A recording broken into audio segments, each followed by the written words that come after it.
পারিবারিক গল্পগুলোর চাহিদা থাকা সত্ত্বেও কাজের পরিমাণ কম হওয়ার কারণ কি মনে করেন? বাজেট। আচ্ছা।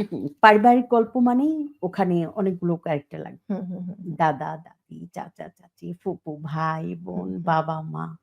এত বাজেট সংকুলান সব পরিচালককে তো প্রোডিউসার দেবে না। আচ্ছা, তখন ওইজন্য আসলে কাজগুলো করা হয়ে ওঠে না। আ আমি মাশাআল্লাহ এদিক দিয়ে ভাগ্যবতী যে যাক। আমি পারিবারিক গল্প প্রচুর পাচ্ছি হুম, এবং মা কেন্দ্রিক নাটকগুলো আ অনেক বেশি পাচ্ছেন। অনেক বেশি পাচ্ছি।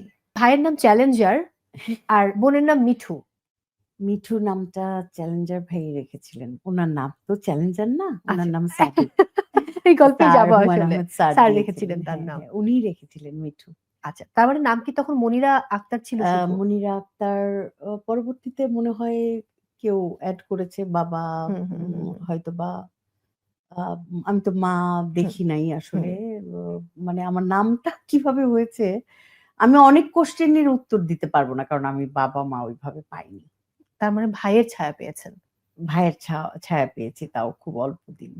এই যে এই পুরো জীবদ্দশায় অনেক গল্প, অনেক দুঃখ। অনেক গল্প, এত গল্প যে আমার মনে হয় আ আমি আ যদি লেখক হতাম, আ লিখতে থাকলে আমার মনে হয় আ মানে কয়েক লক্ষ পাতা হয়ে যাবে। তাও আমার গল্প শেষ হবে না।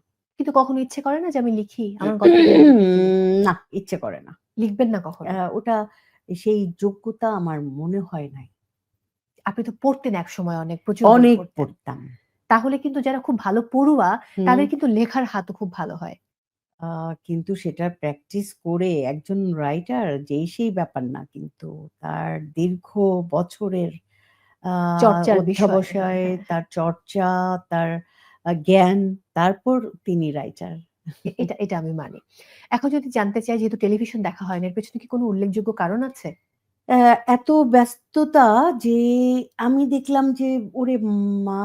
মানে আমি তো শুধু কাজই করেছি।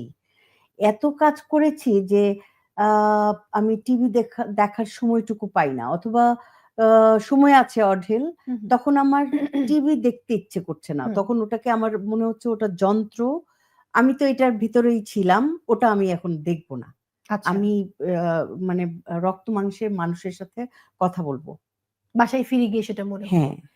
কিন্তু এখন হয় না যে নিজের কাজগুলো অন্তত সন্তানদেরকে নিয়ে, বা যেহেতু নাতি আছে, নাতিকে নিয়ে দেখা। এইটা একটা ব্যাড প্র্যাকটিস। কারণ টিভি তো দেখতে হবে, অনেক ছবি দেখতে হবে। হুম, হুম, হুম, তাহলে হুম, হুম। আমি যেই প্রফেশন এ আছি সেটা আমার জন্য হেল্পফুল। কিন্তু এই যে আজকে করব, কালকে করব, পরশু দেখব এটা হচ্ছেই না। তবে বাংলাদেশের সিনেমাগুলো হুম। আমি প্রতি উৎসবে খুব সুন্দর করে দেখতে সিনেমা হলে যাই। গিয়ে। সিনেমা হলে বাহ! গিয়ে দেখতে যাই, দলে বলে যাই। এটা খুবই দারুণ ব্যাপার। হ্যাঁ, হ্যাঁ, দলে বলে।